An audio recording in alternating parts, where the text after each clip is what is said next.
Suami ingin berhubungan, tapi ditolak sama istri. Kamu pernah nggak mengalami hal ini?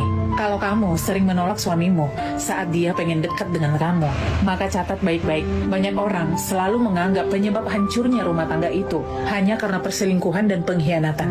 Tapi sebenarnya, banyak kehancuran rumah tangga itu justru dimulai dari seorang istri yang sering menolak suaminya.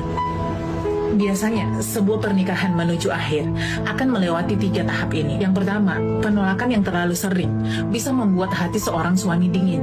Ketika dia dengan penuh harap ingin memelukmu dan ingin bermesraan denganmu, malah istri menjawab dengan kalimat, "Aduh capek, lagi nggak mood, besok-besok aja ya."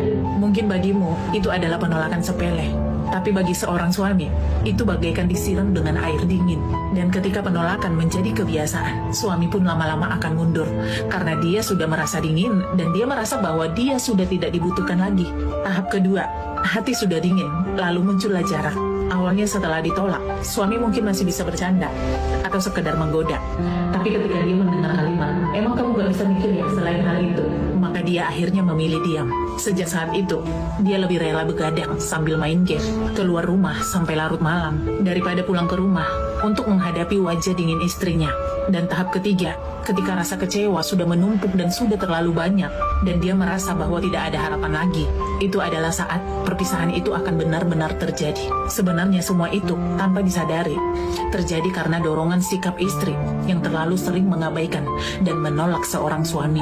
Dan ketika istri mulai sadar, dia mencoba merayu suaminya dan mencoba untuk menggoda suaminya untuk memperbaiki keadaan. Seringkali sudah terlambat.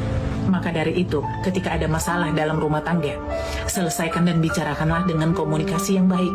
Dan jika memang keadaanmu tidak memungkinkan untuk melayani suamimu pada saat itu, kamu bisa bicara dengan sebuah pengertian dan dengan kelemah lembutan daripada harus kamu tolak.